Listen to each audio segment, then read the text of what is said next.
Kind of stories you can tell about religions that doesn't get anybody into trouble. Well, the title of this telecast, you remember, is about holding us together, because we're living in an entirely different age. Our new task is quite different. The new task is how to prevent ourselves from going to pieces. In other words, that ever since we split the atom, people are split. Races, nationalities, social groups. It seems as if almost all the rivets have fallen apart in the skyscraper of our civilization. Years ago, Conrad, the novelist, wrote a story about a ship in a river in Africa. The Captain Marlowe was pacing up and down the deck of this small ship. He was waiting for repairs.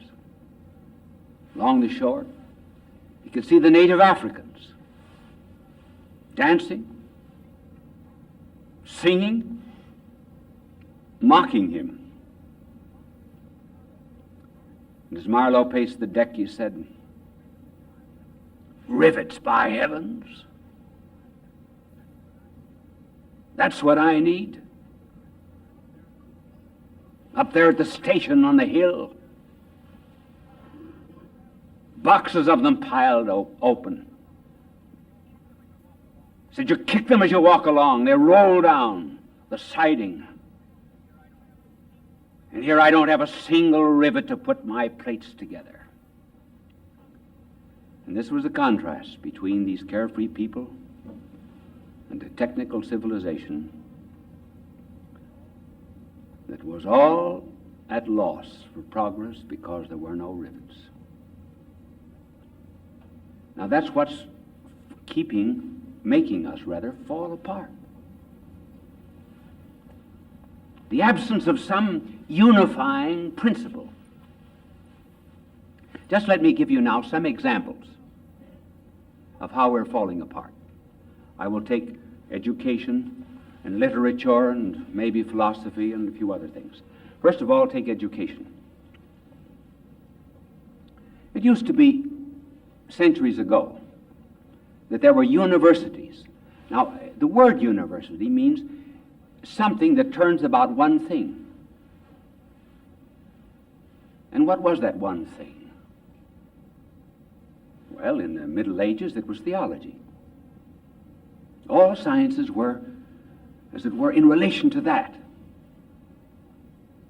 And later on, it became philosophy. Another university, the microbic content of cotton undershirts.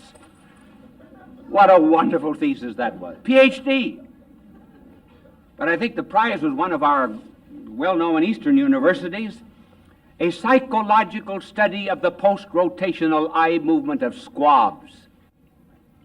Then take the press, rivets falling apart, and TV even. Here, for example, on TV, suppose I were a news commentator. I would show you, for example, here is a clip that has just come to us this afternoon from Vietnam. That shows a bomb dropping on one of the cities of Vietnam, in which 10,000 people were killed. More details of this horrible massacre will be unfolded to you after this brief announcement. The White Knight will clean your dishes. Think what becomes of us. It means that both are meaningless. When we can shift so quickly from a story of horror and death to this insignificant detail about soap.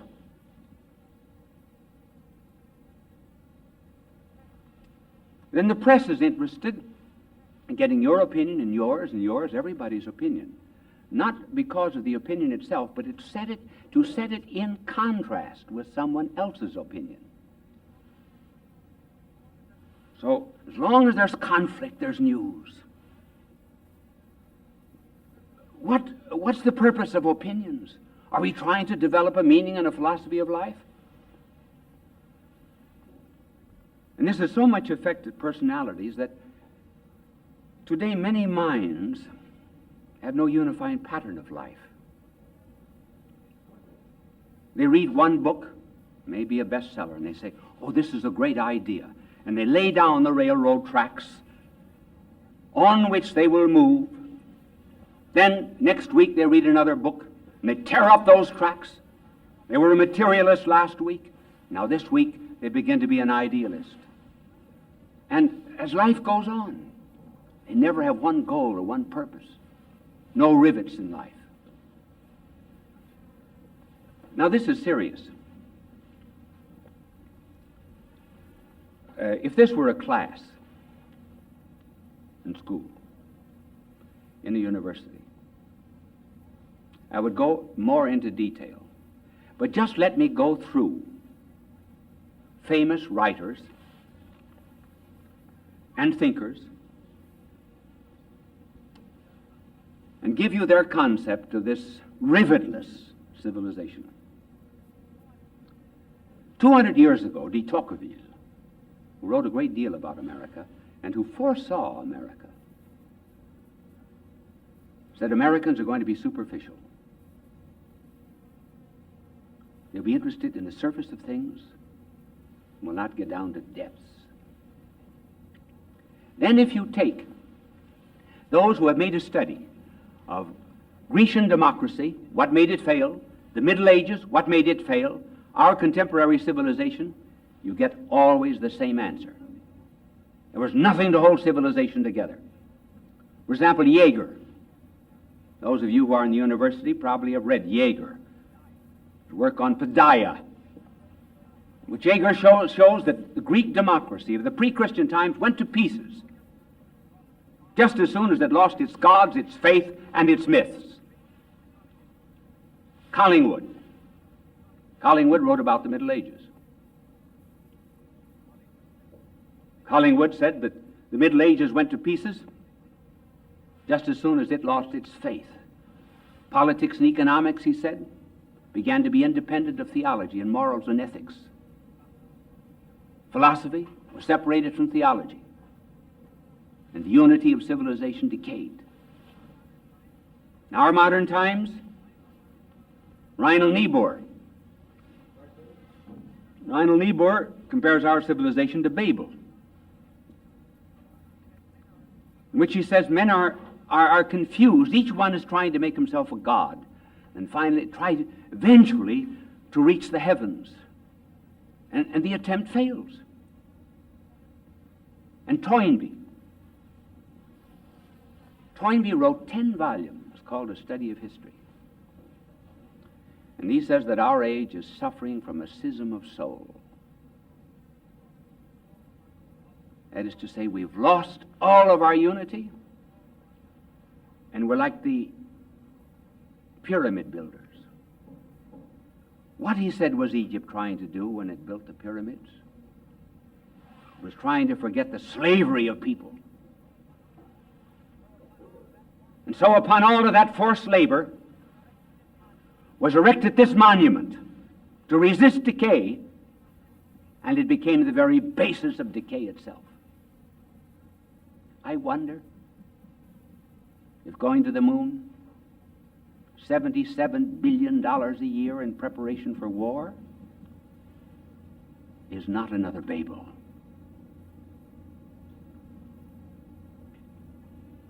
Is it not based not upon slavery, but upon a neglect of the poor? May it not end as Egyptian civilization ended? These are the questions which thinkers are asking. I've just tried to put it simply in terms of rivets, which hold the plates of our economics and politics and education and everything else together. Now there's a danger, a grave danger in our civilization. Today the catchword is freedom. Someday we'll explain the 3 ways in which freedom can be understood. But freedom today is interpreted as license. as freedom from law, not freedom for something. When you have a culture fissioned, split up, and divided, and minds without any goals, you have chaos, which is becoming more and more apparent in civilization. What is the danger? The danger is that there may come along someone who will attempt to get us out of this chaos by creating some kind of maybe totalitarian state. In other words, a dictatorship arises in order to organize the chaos that was created by too much freedom. As a Russian writer put it, who had been through the communist revolution, and if you keep these words in mind, they may help to interpret future civilization. Unlimited freedom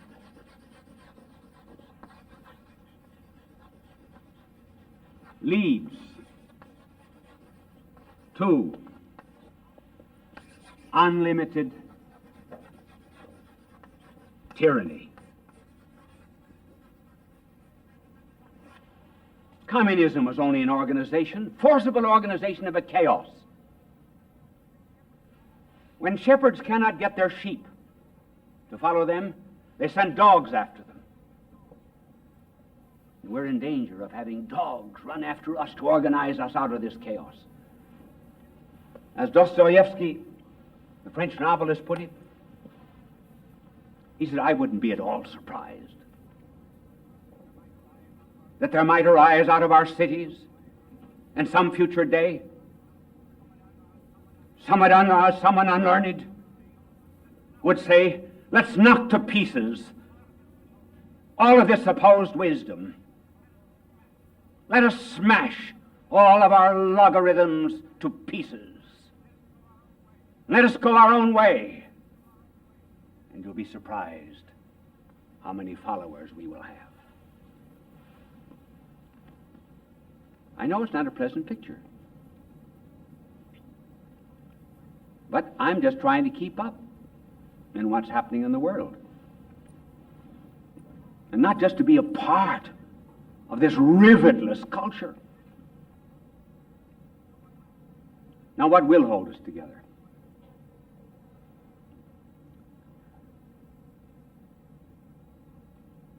Knowledge? No, not knowledge alone. We have indeed eaten of the tree of knowledge, the knowledge of good and evil. We've picked off the fruit, and now we're eating the leaves.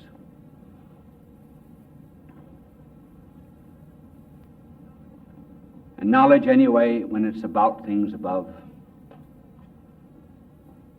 always demands that we break up those noble things to fit our poor intelligences. What can unify civilization? Love. Oh, yes, but how that word is misused. The Greeks had 4 words for love. 4. Believe me, when we say the Greeks had a word for it, they did. Someday I may give a telecast on those 4 words. But today, we have only 1 word for love.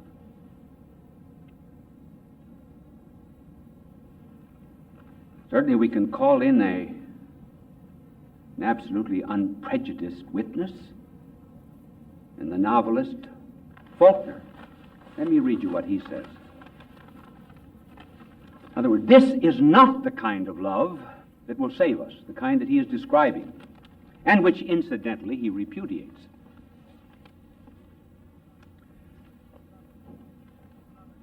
He says, love, if you will, because it can't last. There's no place for it in the world today. We have eliminated it. That is, eliminated the true love. It took us a long time. But man is resourceful. So we got rid of love at last. Just as we got rid of Christ. If Venus returned today, or if Jesus returned today, we would crucify him quick in our defense. If Venus returned, she would be a soiled man in a subway lavatory with a palm full of dirty French postcards.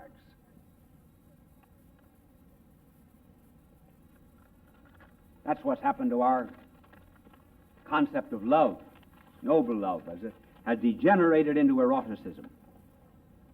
But love is still the answer. What kind of love? What's the rivet that will hold us together? Oh, I forgot to signal my angel. It's not his fault. It's 3. We have mysterious winks. I do things like this. You'll always notice them. This means that you wash off the blackboard. This means that you don't wash. Have you ever noticed me doing those things? No? Well, what is the kind of love that will save us? Put rivets into our civilization. 3 things. First of all, the only thing we can ever love is a person. We just simply cannot fall in love with the theorem of geometry or a syllogism or an abstraction. Even virtue itself is unappealing until virtue begins to be seen in a person. Why is it, for example, that today conversions take place more in the middle classes and upper classes than they do down below? Slums and inner city and among the poor. It's because the people in the upper classes can read, they can study, they can make comparisons, they know something about psychology and metaphysics, and they come to a concept of truth. But the people below, they're not doing any reading. The only way they know about it is the way that the people live. And unless they can see that the man of religion there is a little bit different from the rest of them, unless they can see that his love is of an entirely different character than the love that they know, even the best of them, and religion will never make any appeal. Second, love must be a person. Secondly, that person must have suffered defeat. That is important. Why? Why must the person have suffered defeat that we love? Because we're defeated. That's why. Because we're frustrated. Believe me, we are not looking for heroes. What we fear not so much, what we fear actually is not death. What we fear is defeat. Death only touches our existence. Defeat touches our personality. And if we're ever to put love, ever to put rivets into civilization, we have to find some person who's gone down to defeat, and in that defeat has become victorious. And there's only one man that's ever done that. And even if he were wrong, which he's not, I would rather be wrong with him than right with the other.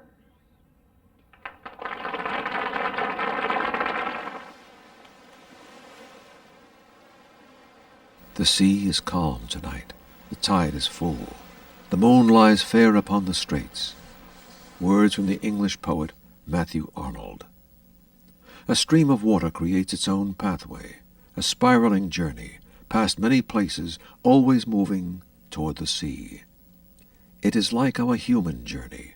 We seek the fulfillment of inner needs that only our soul and God know about. We look for our pathway. After his baptism by John, 2 men asked Jesus, "Where do you live?" Jesus answered, "Come and see." It is an invitation that we should accept.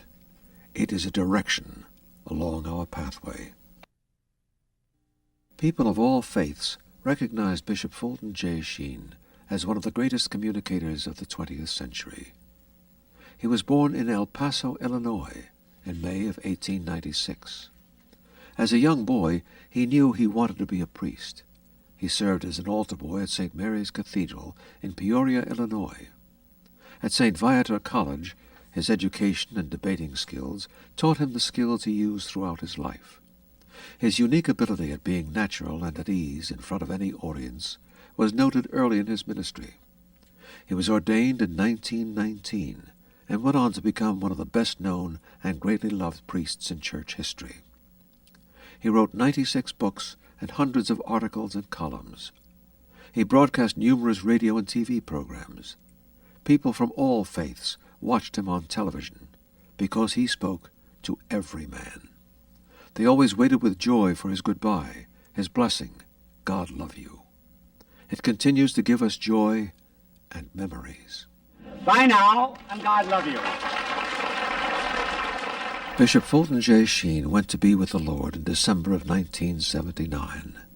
Fulton J. Sheen, requiescat in pace.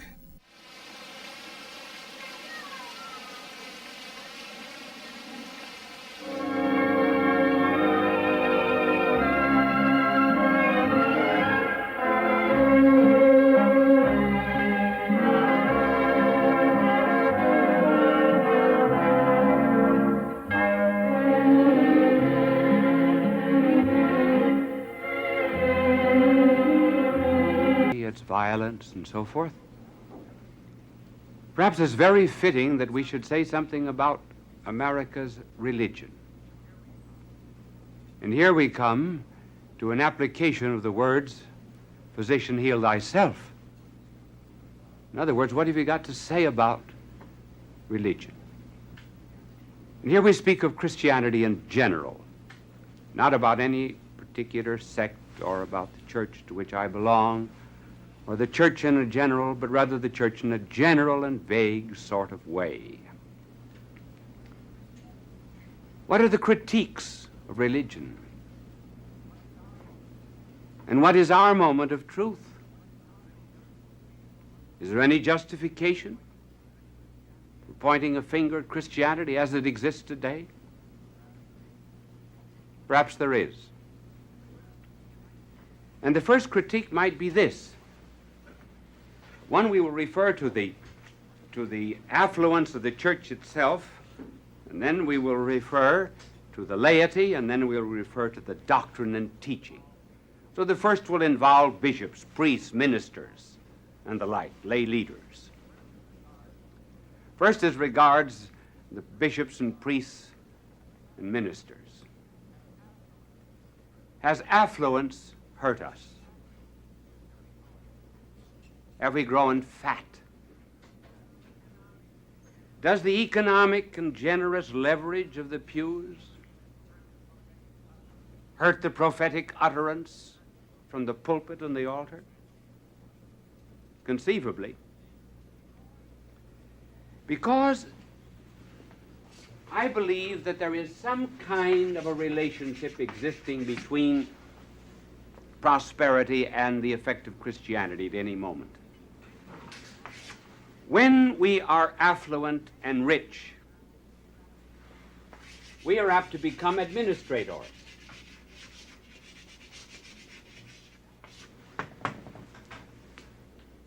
That for times of prosperity. But in times of adversity, we're more apt to become shepherds. In times of prosperity, we become very much concerned with mortar and building. We make use of all the resources that we have, generally for ourselves, translate them into buildings, and that emphasis could hurt the stress on mortals, on human beings. In the early church, remember the apostles said, we can't be busying ourselves with tables, with administration. So they found 7 administrators to take over the work in order that they could preach. Administrators today in Christianity sit at desks. And I wonder if about 60% of that work could not be done better by laity. In mission countries where there's poverty, there's shepherds. They're out with the people. They're not at a desk, they're at a doorbell, at a tent. So there is here a tendency to become comfortable rather than to be comforters.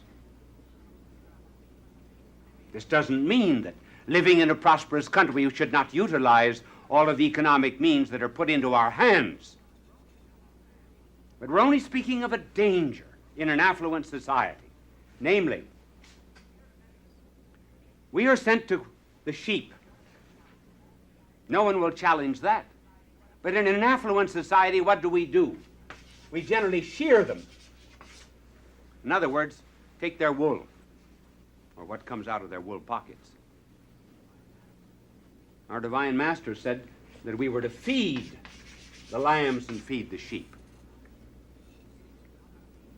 Again, this does not mean that they are not to be sheared. But sometimes those who were called prominent Catholic, he's a prominent Catholic, he's a prominent Methodist, he's the prominent Congregationalist, he's a prominent Lutheran. What does it mean? It means he's given a lot of his wool. He may not be prominent in the way of shepherding. Now, this is one of the critiques that is sometimes urged against Christianity, and after all, with some degree of justice.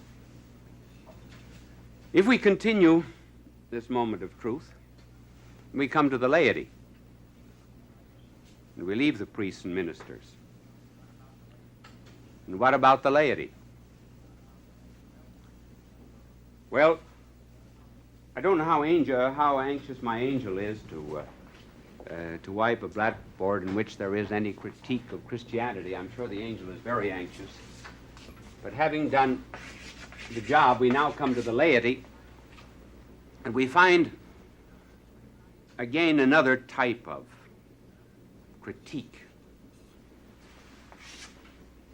There seems to be in the laity a rupture,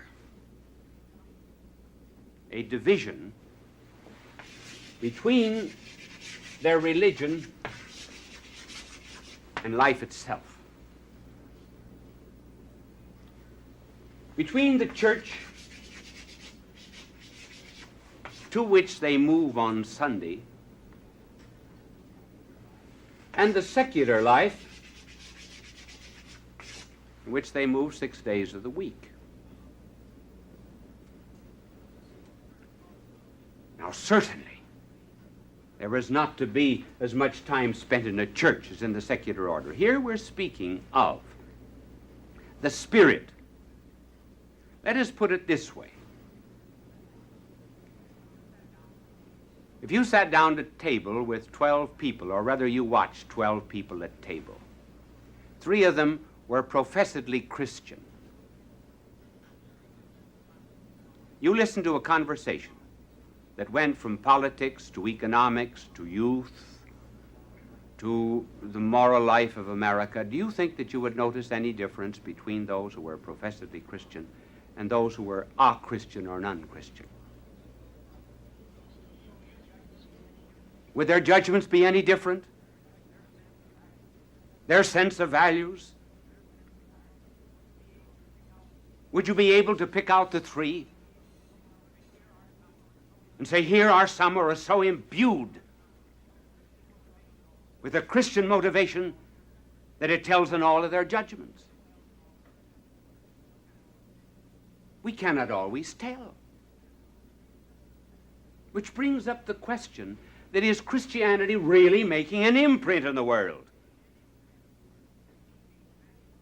Nietzsche was anti-Christian, said something that was profoundly worthwhile.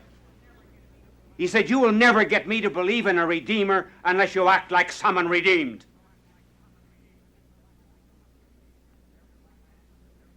One man who was a very fine contributor to a church, a prominent so-and-so, I mean Catholic. No, not what you think. I mean a prominent Catholic or Presbyterian Congregationalist or something else. That's what I mean by so-and-so. if this prominent so-and-so, he said, if I practiced,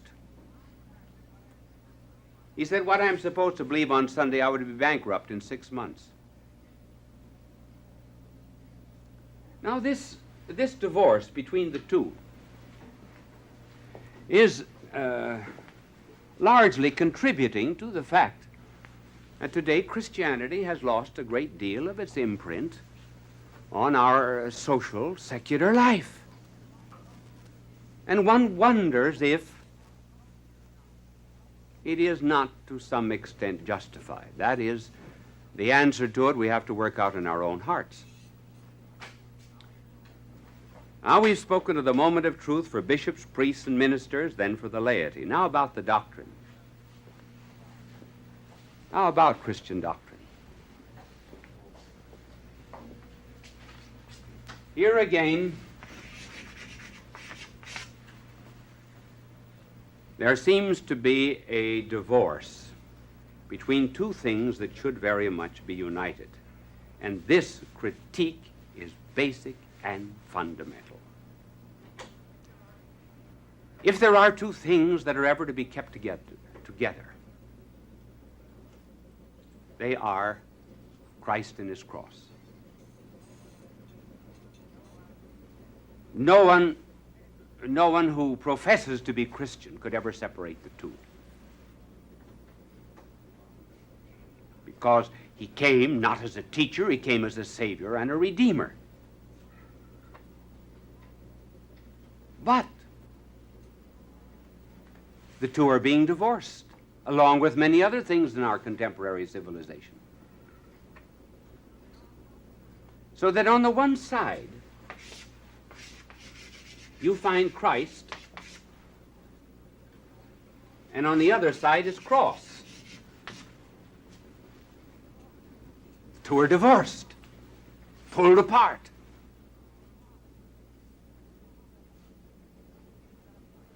Who picks up Christ?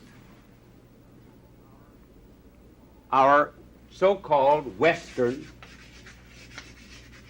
Christian civilization. And so they present a Christ who would never drive buyers and sellers out of a temple because they prostituted it with their commerce. The Christ who would mouth pious beatitudes on a mount. The Christ whose lips would never say anything against divorce, and whose lips would never be stained by mention of the word hell. The Christ without his cross that would pat little children on the head and would tell very interesting stories that might or might not be true. And the Christ who might get into difficulty with civil authorities simply because he was preaching some kind of ethical culture. That's the Christ of much of our Western Christian civilization. Who picks up the cross in the world? Communism. Soviet Union has picked it up. Cross stands for restraint, discipline, dedication. concentration to a common cause. It stands for some kind of fire and zeal which will sweep over the world. It stands for the hard things. It stands for the vertical line of pleasure being contradicted by some kind of self-negation, for a good outside of self.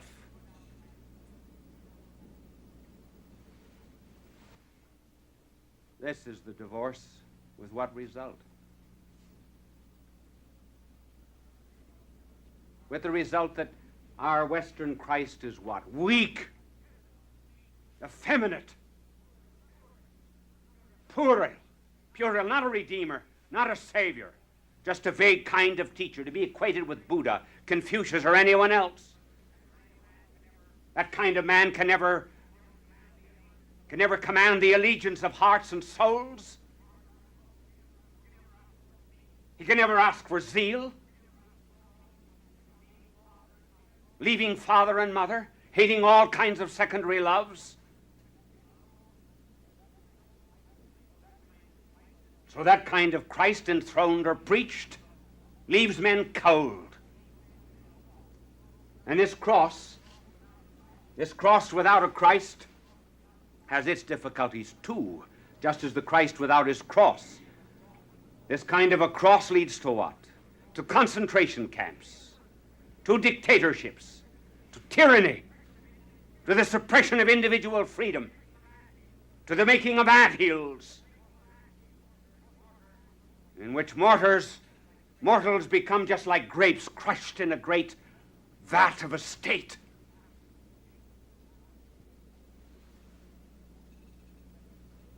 Speak of this division of the Eastern and Western world, that's it.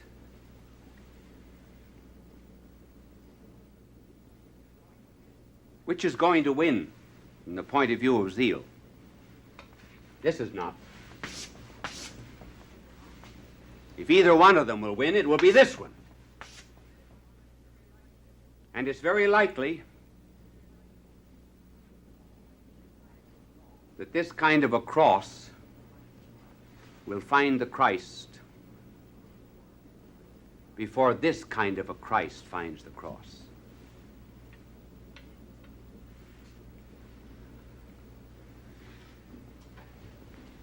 And this is a self-analysis of Christianity as it is today that does not evoke much love and sympathy among people. It's just a comfortable kind of moralizing group. It's not a congregation of redeemed sinners. It never gets out into humanity, never becomes its soul. No wonder people are not impelled toward it.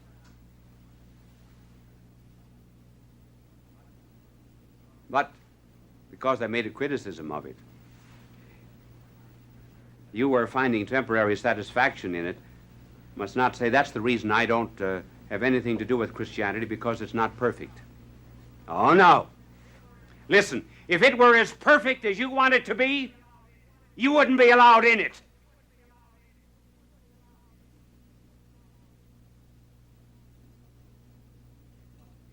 It's only because it's imperfect it has a place for you and me.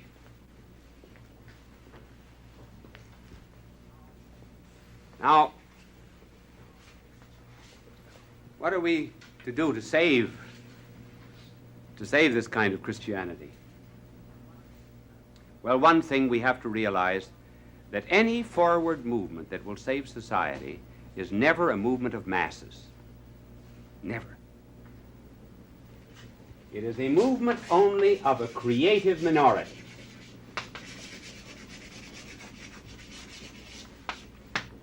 Namely, a small group on fire, which is capable of, to change the figure of speech, being the leaven and the mass of dough, of being the salt of the earth, small in proportion to that which is salted. The meat people, the masses, they are not the salt, they're the honey. They only want honey. And see how communism came into power. Marx, who was the intellectual founder of communism, said that communism would come into being through the mass movement of the workers. Marx was wrong. And there came a turning point in Marxism where Lenin changed it. One of the most important meetings that communism ever had. And in the changing of these meetings and the change of the philosophy of Marxism, this is what Lenin insisted upon. He said the mass movement will never be able to accomplish anything of and by itself. You have to have a hard core, a few revolutionary leaders. These revolutionary leaders on the inside will move the masses and will put them in one country after another. And they'll stir up the sheep that are willing to be led. They will be the shepherds of the revolutionary mass. What was he doing? He's doing nothing but stealing the idea of 12 apostles and 70 disciples that were the leaven in the mass and that were sent out to recreate society. This is the first way it will be done. By finding a few leaders, just a few, who will be capable of inspiring others. And another way of revitalizing Christianity will be to do it through youth. Something that we have to realize about modern youth is that puberty today is about 2 or 3 years in advance of what it was 20 years ago. So we have all the problems of biological urge and of nascent eroticism at a time when we had them not before. Now all this biological energy is good. It's divinely implanted. It just needs direction. And youth is looking for some kind of dedication. All of the youth movements of our day, all of the great movements of our day have been youth movements. Nazism, communism, fascism, and the disruption of our own American society has been a youth movement. Juvenile delinquency is a youth movement. It's the energy of young people who have not been given a goal by their elders. With what result? That our youth, a few years ago, well, a decade or two ago, always had its heroes above them. So they were men or women to be imitated. For example, in the old Horatio Alger books. Now, because the elders and schools have not given